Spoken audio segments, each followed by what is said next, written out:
Voilà. Donc ce soir, on va parler de la parachute de Kedoshim. Avant cela, on va évidemment le dédier aux, aux âmes qui sont parties pendant cette guerre, les soldats comme les civils. On va également souhaiter un bon rétablissement à tous ceux qui ont été blessés et également une libération très très prochaine de ceux qui ont été enlevés. Voilà.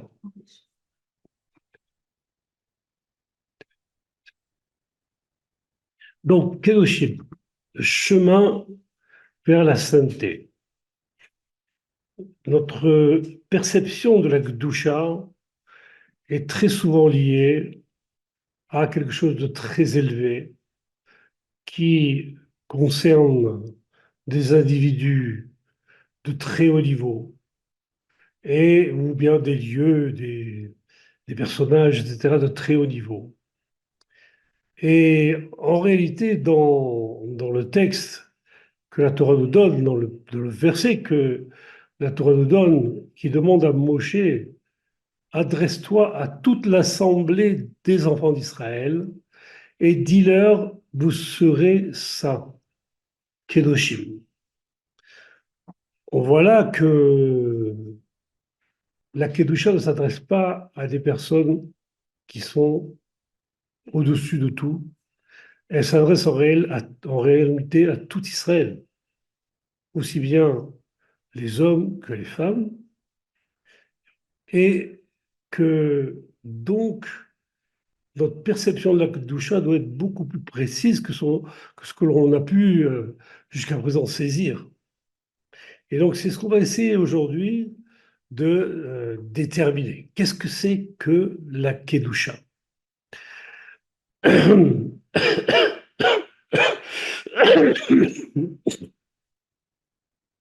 Avant cela, il faut noter que, en général, la Torah ne donne pas de raison à une mitzvah, ou très très peu souvent.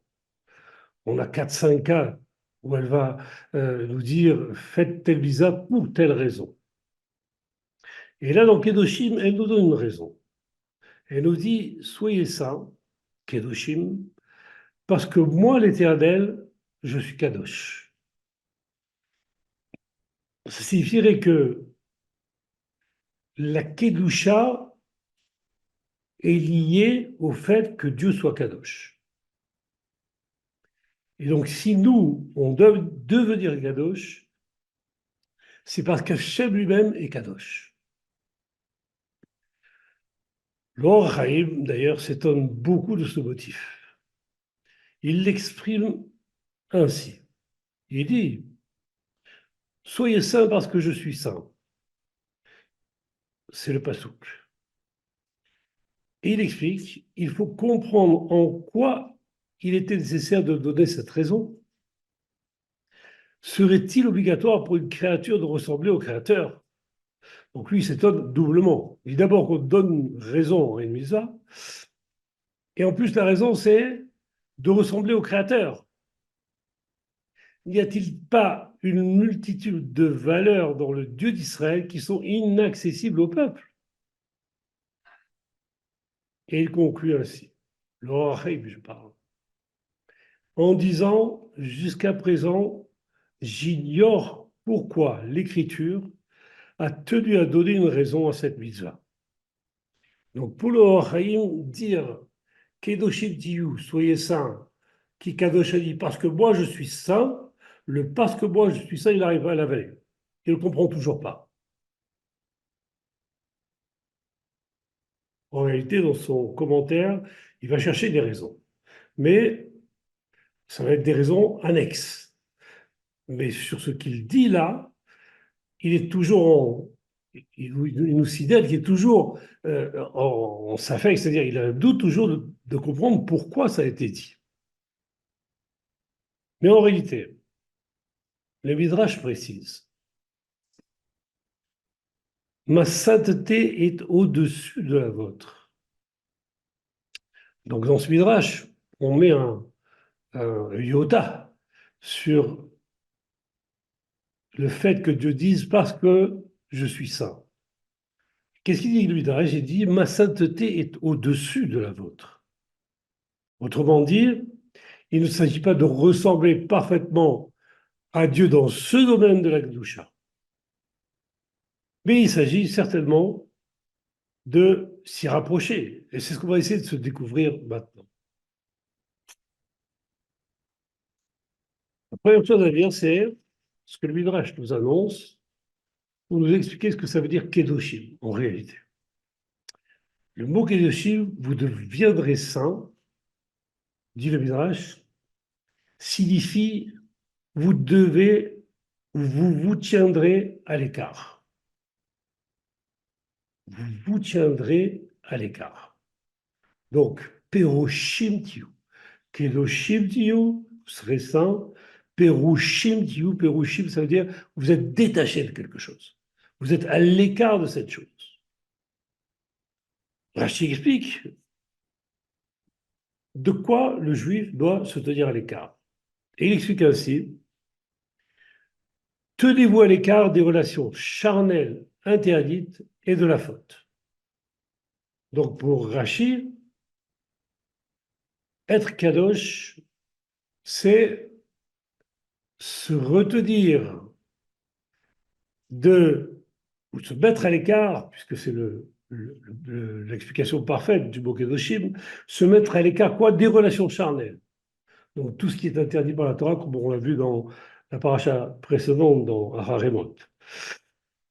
Et également de la faute, de ne pas fauter. En réalité, pour y arriver, il suffit de suivre les mitzvot de la Torah. Les mitzvot de la Torah nous apprennent à nous éloigner des relations charnelles et de commettre toute faute, quelque faute que ce soit. Donc pour lui, déjà le fait de pratiquer la Torah nous rend kadosh. C'est un peu comme ça qu'on peut euh, traduire ce que veut dire Rashi ici. Mais le Rambam, lui, il situe un peu plus loin la notion de Kedusha. Il explique ainsi. Il s'agit de s'abstenir du superflu. Par exemple, l'individu doit limiter les relations intimes avec sa femme à ce qui est nécessaire pour accomplir, grâce à elle, la mise de procréation. Donc, on fait quelque chose de permis, qui est d'aller avec sa femme, mais dans les limites du nécessaire. On n'ajoute rien de superflu. S'il est nécessaire d'avoir des enfants, on va avec sa femme. Si ce n'est pas nécessaire, si ce n'est pas le moment, etc., on ne va pas avec sa femme. On ne rajoute pas à ce qui est permis. On le voit également lorsqu'il nous dit il doit se sanctifier en buvant du vin avec modération, bien que la Torah ne nous ait pas mis en garde sur cela. La Torah ne nous interdit pas de boire beaucoup de vin. Pour Rambam, tout ce qui est superflu, il faut se retirer si on veut devenir kadosh. Et encore, ajoute-t-il, en préservant sa bouche et sa langue, de s'avenir par l'abondance de nourriture grasse et de paroles dégradantes. Donc là encore, c'est permis de manger. Il n'y a pas de limite à ce qu'on mange. Tant que c'est cachère, on peut manger. Beaucoup, un peu, tout ce qu'on veut. Lui, il dit non. Il dit n'abusez pas même de la nourriture. Mangez ce qui est nécessaire pour vous. Ne parlons pas des paroles dégradantes qui, effectivement, ôtent toute sainteté à la personne elle-même. Quelqu'un qui parle de manière dégradante perd de sa sainteté. Et on comprend ça parfaitement, bien qu'on ne sache pas encore ce qu'est la sainteté exactement. Donc il faut s'écarter, explique le Rambam, de ces superflus jusqu'à s'en détacher complètement. Donc, tout ce qui est superflu à l'homme, il faut s'en détacher de manière à ce qu'il ne reste plus que ce qui est nécessaire et permis, évidemment. C'est par de telles conduites, conclut le Ramban, que s'accomplit cette mitzvah. Donc, on a deux opinions. La première, c'est celle de Rashi qui nous dit, en gros, accomplissez la Torah, c'est-à-dire éloignez-vous des relations charnelles interdites et des avérotes. La deuxième, c'est celle de Ramban, qui vient nous dire, il faut aussi se détacher du superflu, de n'agir que dans ce qui est nécessaire pour nous, dans la mesure évidemment où c'est permis par la Torah, mais même si c'est permis par la Torah, il ne faut pas abuser des choses. Il faut éviter d'abuser des choses, et c'est comme ça que l'on devient saint, kadosh.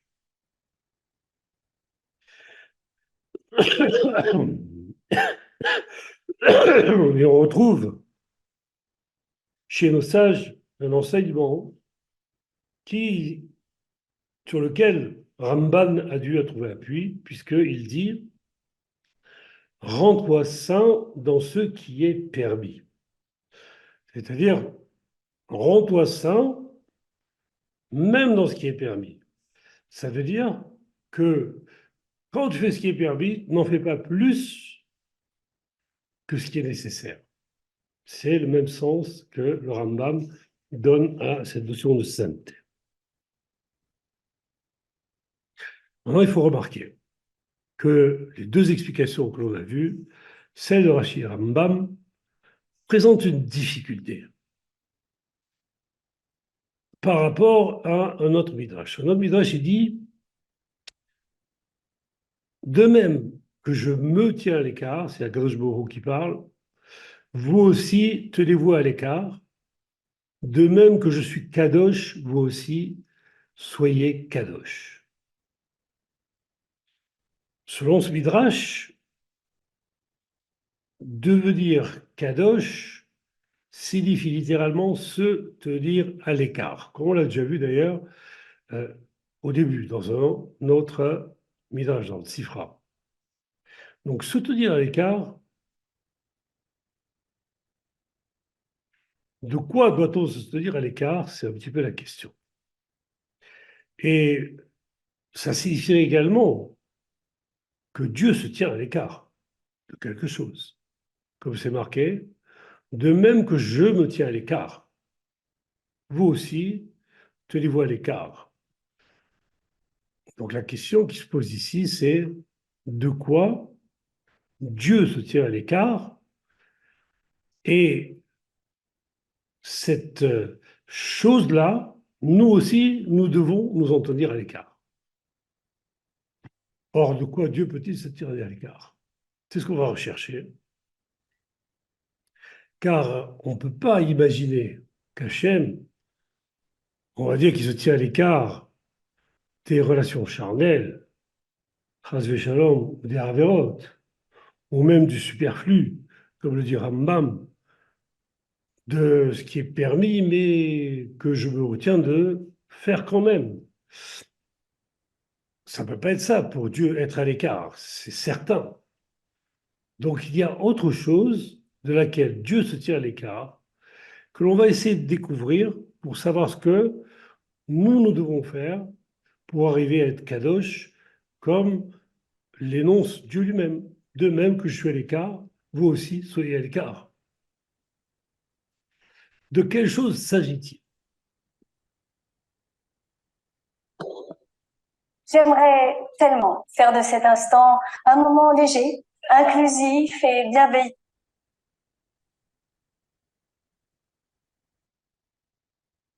Je ne sais pas ce qui s'est passé.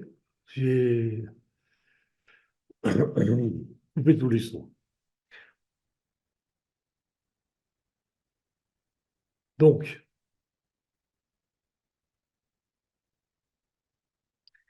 on va essayer de découvrir donc la chose de laquelle Akadosh se tient à l'écart. De plus, si l'homme doit devenir Kadosh, comme Hachem, que cache cette haute midrash, selon lequel la sanctification de l'homme aurait, si on peut dire, un effet sur celle d'Hachem. Ce midrash-là, dans Sifra Kedoshim, dit si vous vous sanctifiez, alors j'en tiendrai compte comme si c'était vous-même qui me sanctifiez. Ça rajoute un peu à la difficulté. Donc, la première difficulté que je vais résoudre, c'est de savoir de quoi Dieu se tient à l'écart. Ensuite, on essaie de découvrir comment nous-mêmes pouvons, grâce à notre Kedusha, rendre Akadosh Baruch Hu plus Kadosh.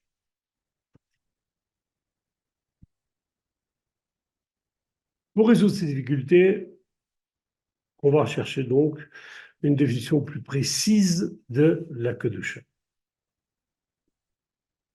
La première chose à savoir, c'est la distance qui existe entre Hachem et sa créature. En réalité, Hachem a créé le monde pour une raison que le Harizal décrit ainsi, qui est que Dieu a créé le monde afin de prodiguer du bien à ses créatures. Donc tout l'objectif de la création, c'est de faire du bien aux créatures qu'Hachem a créées.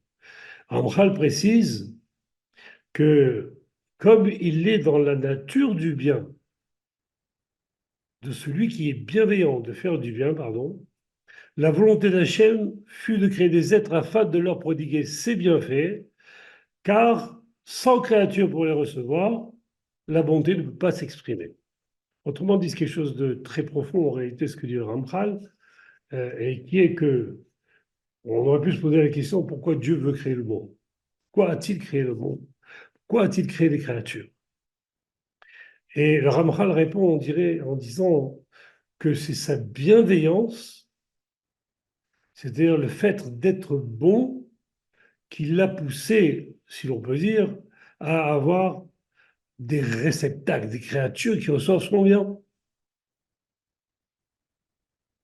Car on ne peut pas imaginer quelqu'un qui est bon s'il n'a pas en face de lui quelqu'un à qui il peut donner. Donc là, on est dans une situation où si Dieu a créé le monde, pour faire du bien, c'est parce qu'il est bienveillant, tout simplement. Et les créatures qu'il a créées sont là pour recevoir le bien qu'il veut leur donner.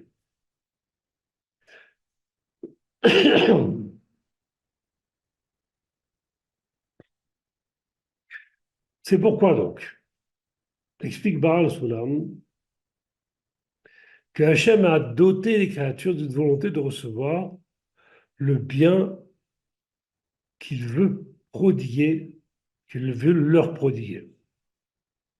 Et puisque sa générosité est sans limite, cette volonté de recevoir le bien est également démesurée.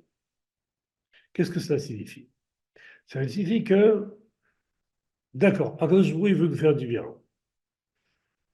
Eh bien, s'il veut nous faire du bien, il n'a qu'à nous donner ce qu'il veut nous donner. Pourquoi ne le fait-il pas? Ne le fait-il pas? Pourquoi ça n'est pas ainsi que le monde tourne? Dieu veut faire du bien, il prend une créature et il donne le bien qu'il veut lui donner. Ça ne marche pas. C'est pas comme ça du tout que ça marche.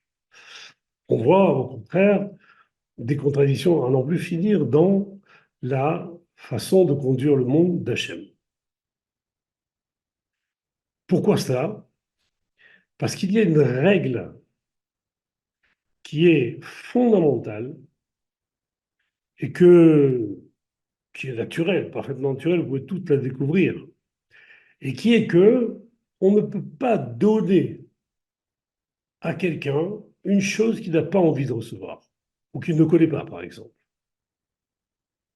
Donc, s'il n'a pas déjà été préparé à recevoir cette chose-là, il ne peut pas la recevoir. On ne peut pas offrir à un enfant de 3 ans une voiture qui vaut 1 million d'euros. Ça ne sert à rien, absolument rien. Quand il aura grandi, qu'il saura ce que ça veut dire, il apprendra volontiers, parce qu'il sait de quoi il s'agit. Et il en a envie. Alors que quand il est encore enfant, il ne sait pas ce que c'est, il ne le désire pas.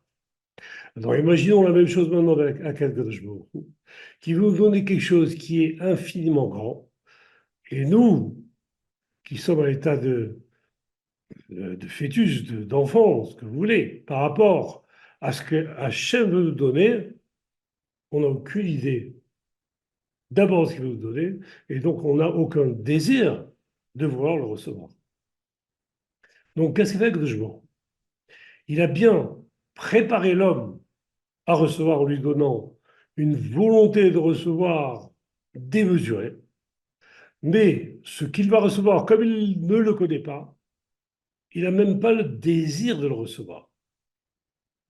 Il y a donc ici une nécessité de se rendre apte à recevoir ce qu'un Kadosh Baruch Hu nous donner. Mais en attendant, en réalité, il y a une inadéquation parfaite.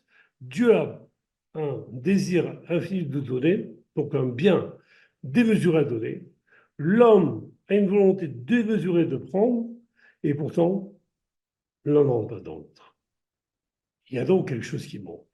Il y a quelque chose à modifier pour pouvoir faire que cette adéquation se réalise. Pour l'instant, on n'y est pas.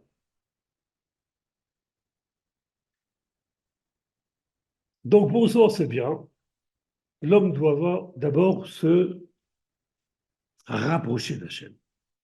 On va essayer de comprendre ce que ça veut dire.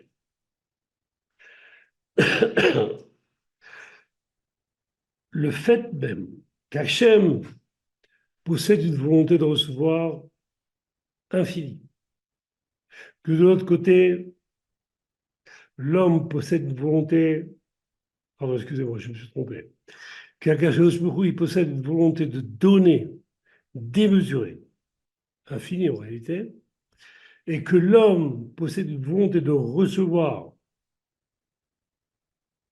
démesurée également, fait que l'un et l'autre sont détachés, totalement détachés. Pourquoi? Parce que là encore, on rentre dans une loi de la nature. Cette loi est parfaitement connue, vous pouvez la vérifier à tout moment. Et qui est que, en français, on la résume en quelques mots, on dit qui se ressemble s'assemble. Ça veut dire que quand vous êtes face à une personne avec laquelle vous avez des atomes crochus, vous avez tendance à vous rapprocher d'elle. Mais si vous voyez qu'au contraire, elle n'est pas du tout avec les mêmes aspirations que vous, ou sont avec des aspirations totalement opposées, vous ne chercherez jamais à vous rapprocher d'elle. Jamais. Elle reste de son côté, vous restez du vôtre. Et là, c'est pareil. C'est-à-dire que au niveau d'Akadosh Baruch et de sa création, il y a une telle différence qui fait que Dieu est avec une volonté de donner absolue et que l'homme a une volonté de donner, de recevoir démesurée, donc les deux sont détachés totalement. Et quand deux choses sont détachées, elles ne peuvent rien échanger.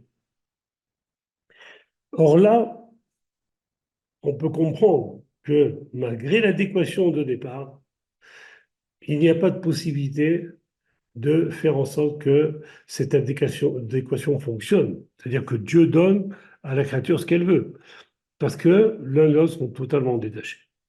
Donc, quelle est la solution? Elle est très simple, la solution, en théorie. La solution, c'est que l'homme se rapproche de Dieu, que l'homme arrive à une telle proximité qu'il pourra recevoir le bien qu'Akadosh Baruch Hu veut lui donner. Cette proximité absolue s'appelle en hébreu l'adhésion, la tzvekut, attaché l'un à l'autre. À ce moment-là, quand on en arrive là, alors l'homme peut recevoir ce que Dieu veut lui donner. Mais on n'y est pas, parce qu'il faut nous apprendre d'abord comment faire pour nous rapprocher de Dieu. On parle évidemment de manière spirituelle. Et cela, on le retrouve dans Ramchal également, qui dit que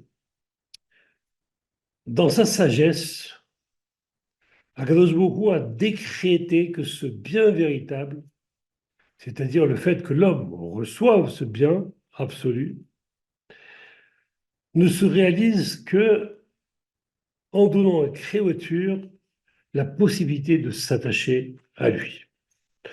Donc on voit bien là, on est toujours dans le même système. On a besoin de s'attacher à Dieu. Et que cet attachement, c'est cet attachement qui va nous permettre de recevoir le bien qu'Hachem veut nous donner. Abraham, Yitzhak et Yaakov ont été les seuls en réalité qui aient réussi par leurs propres moyens et par leurs propres efforts à s'attacher au Créateur. C'est pourquoi leurs descendants, c'est-à-dire nous-mêmes, tout le peuple d'Israël, furent les seules créatures recevant la possibilité de s'attacher à lui. De quelle manière? En recevant la Torah. En réalité, la Torah comment dire, servir de moyen à l'homme pour s'attacher à Dieu.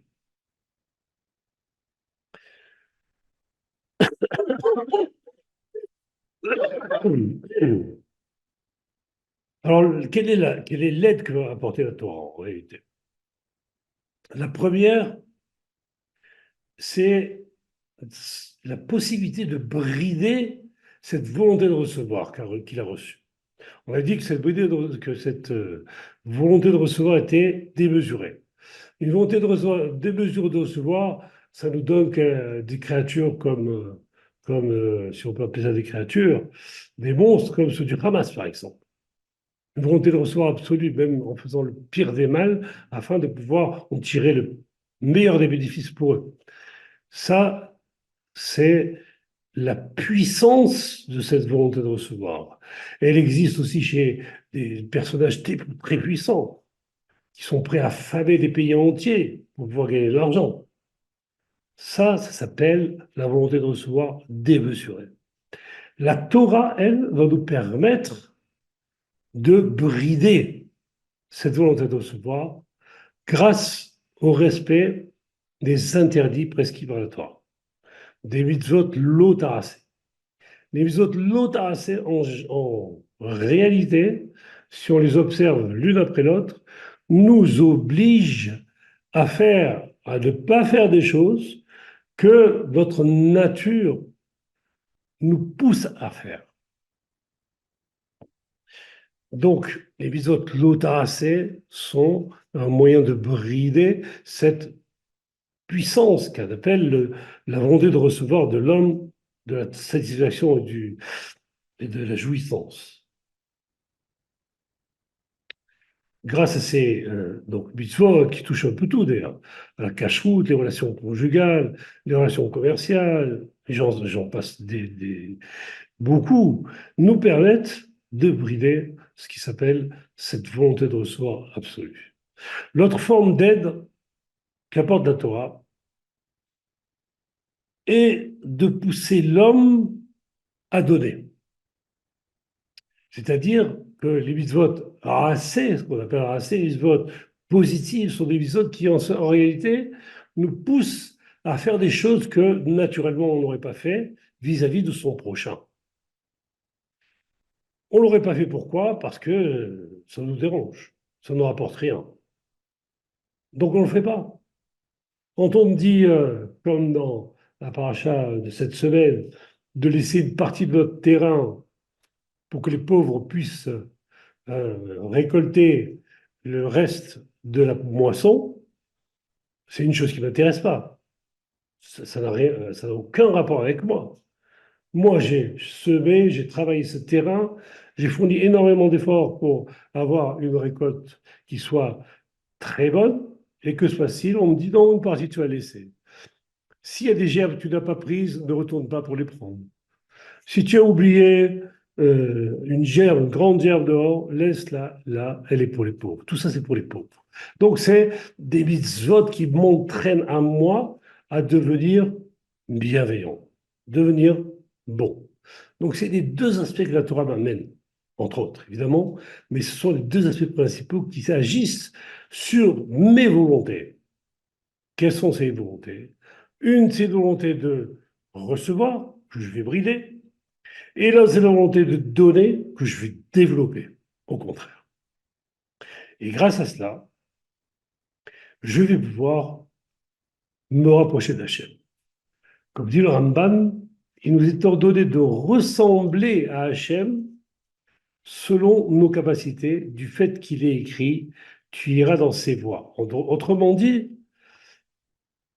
aller dans les voies d'Hachem, ça veut dire, bon, laissons tomber le côté négatif des mitzvot, parce qu'Hachem n'entre pas du tout en ligne de compte là-dessus, mais le fait qu'Akadosh Baruch Hu soit bienveillant et soit entièrement dans une situation, dans une volonté de donner, nous nous rapprochons de cette volonté donnée, et à ce moment-là, nous nous rapprochons en réalité d'Hachem, puisque nos aspirations deviennent équivalentes. Progressivement, nous nous rapprochons de lui jusqu'à arriver à ce qui s'appelle l'advécoute. Et cette écoute-là, comme on l'avait dit, c'est ce qui nous permet de recevoir le bien qu'il va nous donner. Et dans ce que dit le Rambam, donc, qui est la huitième mitzvah en réalité, qui nous ordonne de ressembler à Hachem selon nos capacités, du fait qu'il écrit tu iras dans ses voies. Le Sefer HaChinour, qui est un commentaire du Sefer HaMitzvot du Rambam, explique comment pratiquer cette mitzvah. Il dit, il nous est ordonné d'employer toutes nos forces afin que nos actes soient droits et bons et orienter nos relations avec l'autre dans le sens de la bonté et de la bienveillance, ce qui est, comme nous l'apprend la Torah, le comportement d'Hachem. Donc on retrouve bien là la manière avec laquelle nous pouvons entrer en adéquation avec les qualités d'Hachem ici. D'un côté, nous devons être bons, avoir des relations avec les autres dans le sens de la bienveillance, comme Hachem lui-même le pratique. Et c'est ce qu'il attend de ces créatures afin de quoi? Qu'ils bénéficient de ses bienfaits, car son désir est de faire le bien. C'est le Sefer HaChinour. Donc il a résumé en gros tout ce qui est nécessaire pour nous rapprocher d'Hachem et recevoir le bien qu'il va nous donner.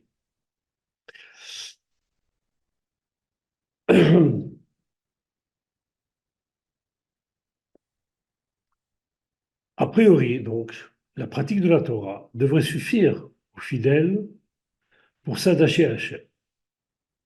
Mais en réalité, nous allons voir que seule la Kedusha permet à l'homme de s'attacher réellement à Hachem, comme l'explique Rambam. Les mots du Rambam, je les cite.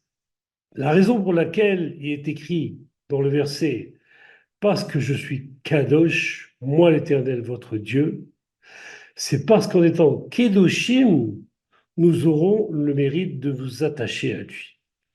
Donc, cette Kedusha, en réalité, elle a l'air de concentrer tout ce que l'on vient de dire plus haut dans nos actes, dans ce que l'on doit faire pour se rapprocher d'Hachem. Et donc, la Kedusha en elle-même, elle est le cœur de ce qui va nous permettre de nous attacher réellement à Hachem. Donc, il faut bien comprendre ce que ça veut dire à présent.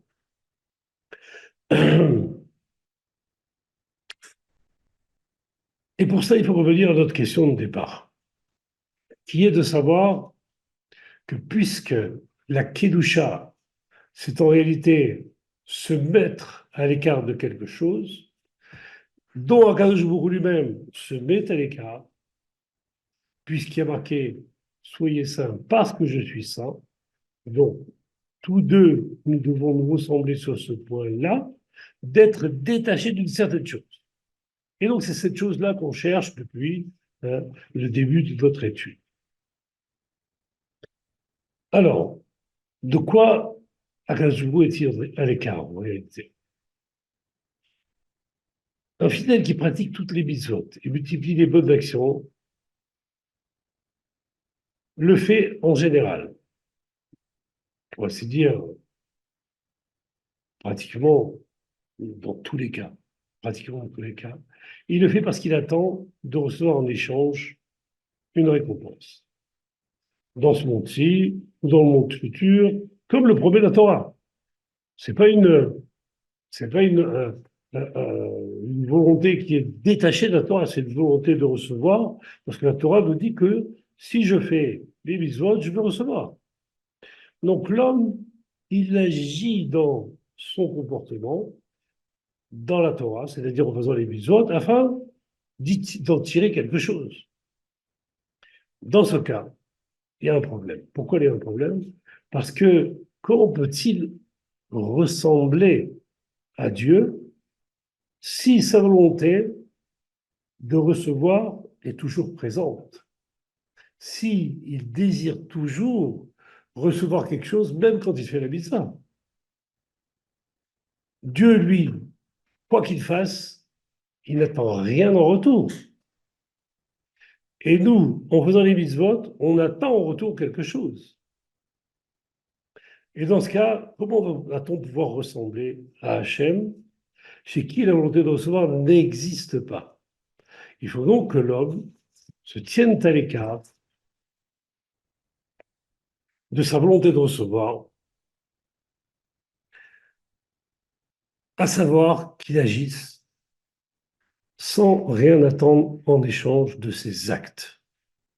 Et grâce à ces actes, à cela, ces actes seront des actes de bonté véritables comme ceux d'Hachem. Donc là, on a en réalité répondu à votre question. De quoi Hachem se tient-il à l'écart?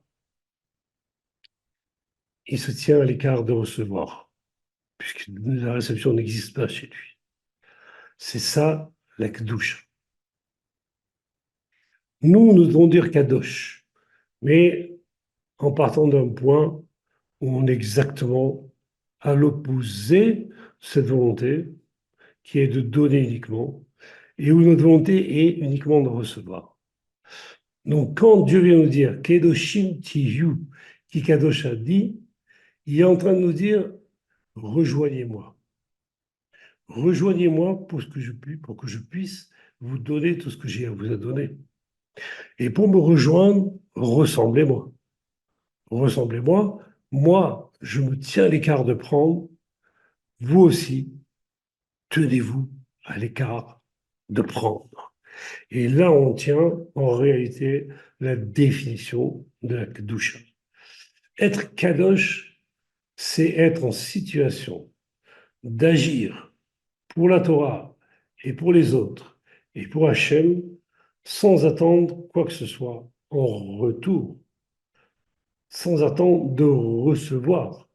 À ce moment-là, j'agis comme Dieu agit sans attendre de recevoir, et moi, j'agis sans attendre de recevoir. Maintenant, on peut comprendre les réflexions qu'on a eues jusqu'à présent. C'est vrai que les gens qui atteignent la Gdoucha sont des gens d'un niveau très élevé. Mais nous sommes tous destinés à y arriver. C'est comment dire, c'est un décret d'Hachem. Nous devons tous arriver au Olam Haba. Nous devons tous arriver à cette situation de recevoir ce que Dieu veut nous donner, puisque il a décidé de nous donner. Donc nous sommes dans une situation où obligatoirement nous recevrons. Mais comme nous ne pourrons recevoir que si nous sommes Kadosh, donc nous sommes tous destinés à devenir Kadosh. Comment? C'est une autre histoire. Donc en étant Kadosh, on va de recevoir ce que quelqu'un veut nous donner. Mais on voit bien que ça présente d'énormes difficultés pour nous, comme le Haïm lui-même le dit. Comment veux-tu qu'on te ressemble? Comment veux-tu dire que c'est une mitzvah que je donne parce que moi je suis comme ça. C'est une mitzvah d'être kadosh, je vous la donne parce que, je donne une raison, parce que moi je suis kadosh. Alors pour cela, on peut répondre ainsi, on peut dire qu'en réalité, nous allons faire des efforts pour y arriver. Mais que, comme le disent les sages dans Yoma, celui qui désire se purifier, on lui apporte une aide. Autrement dit, c'est ma volonté d'arriver à atteindre ce niveau de ne pas vouloir recevoir. Cette volonté-là va m'amener une aide du ciel qui va me permettre de changer ma nature. Donc Dieu vient, pardon, l'homme devient kadosh grâce à l'aide de Dieu. Quant à Rashi, mais avant de dire ça, il veut dire que cette purification, c'est sûr qu'elle ne peut se faire que par degrés. Rashi, quand il nous dit, lui, éloignez-vous des relations interdites, des avérotes, il nous donne le premier degré vers la Kedusha. C'est quoi? S'éloigner des harayot, des relations interdites et des mitzvot, c'est-à-dire des avérotes, c'est-à-dire d'appliquer la Torah, tout simplement. C'est déjà la première étape pour y arriver. Rambam, lui, nous donne la deuxième étape. Il dit, si vous voulez arriver à devenir kadosh ou à avancer dans le processus de Gdusha, de sainteté, alors il faut essayer de vous priver du superflu. Superflu, c'est-à-dire de ce qui est permis, mais dont j'abuse, ou je suis enclin à abuser, disons. Donc je vais essayer de ne pas abuser, et de cette manière, je vais me détacher un peu de tout ce qui est cette matérialité pour me rapprocher un peu d'Hachem. Je vais moins recevoir, puisque je prends moins de ce qui est permis. Je vais être dans une situation où je reçois moins, donc je m'élève ou je me rapproche de la qualité d'Hachem. Et donc, je me rapproche de la Gdusha. Ça, c'est la réponse de Ramba. Maintenant, il était évident, et le Rahim avait bien raison, qu'on ne peut pas être aussi kadosh qu'Hachem. Il le dit lui-même. Dans le Midrash, il dit, se peut-il que vous soyez aussi kadosh que moi? Puisqu'il est écrit, car je suis kadosh, ça signifie que ma sainteté est au-dessus de la vôtre. Bon, c'est très difficile à comprendre en réalité. Je ne vais pas le développer totalement, mais simplement dire que il est certain que lorsque l'on arrive à la proximité d'Hachem, on va recevoir le bien qu'il va nous donner. Donc on est en situation de recevoir, un peu spécial. Je ne veux pas rentrer dans le détail. Alors qu'Hachem, lui, jamais il ne reçoit.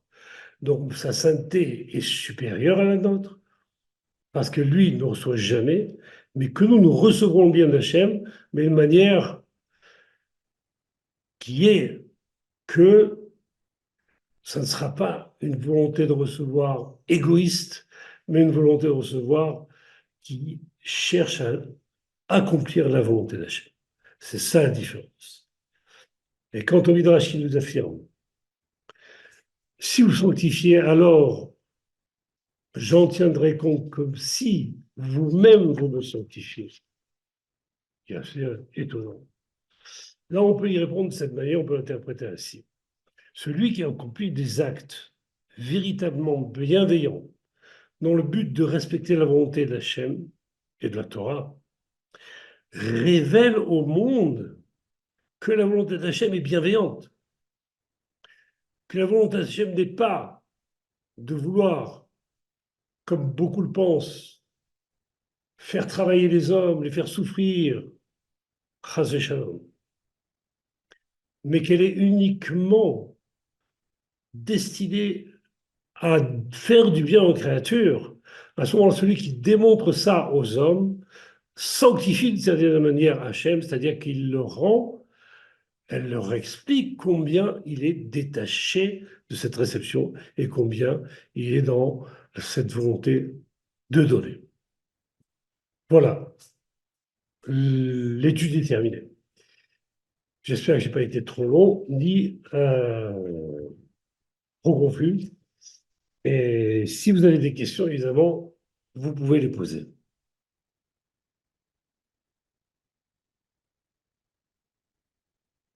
Mettez vos micros parce que je les ai coupés, hein.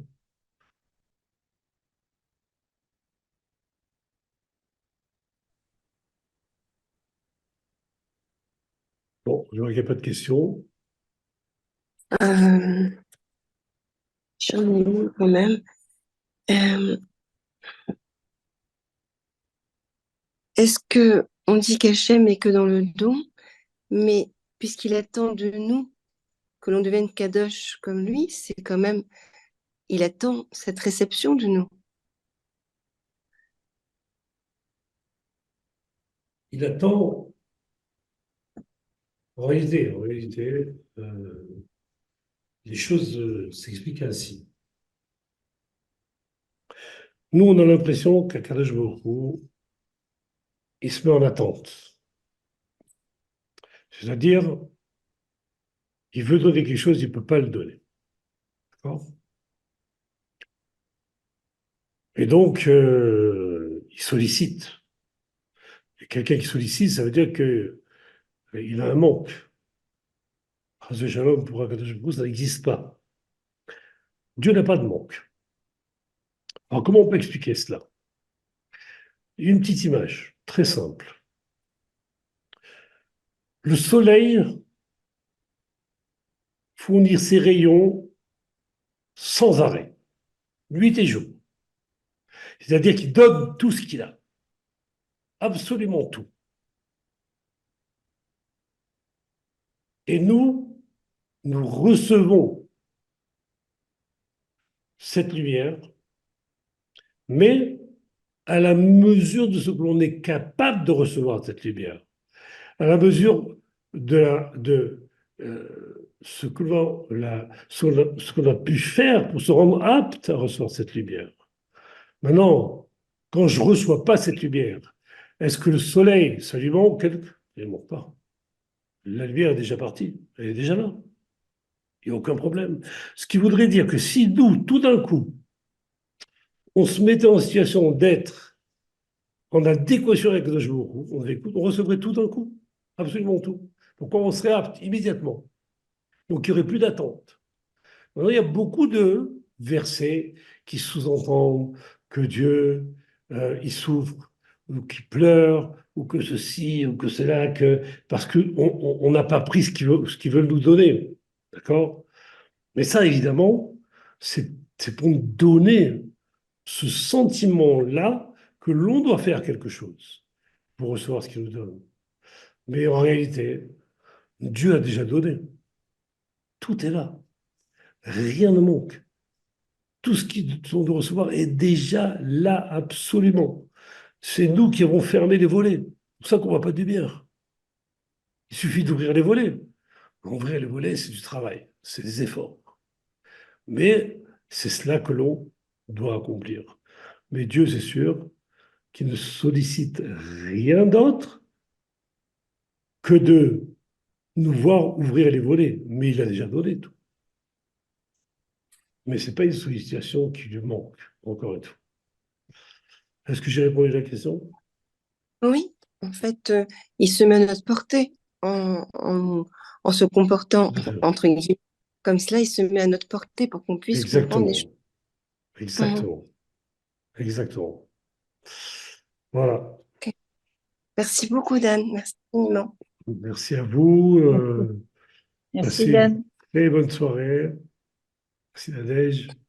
Merci. Et à très bientôt Tâche. pour une nouvelle étude. Merci. À très Et bonne bientôt. santé. Au revoir. Merci. Bye bye. Bye. Ouais, mon frère.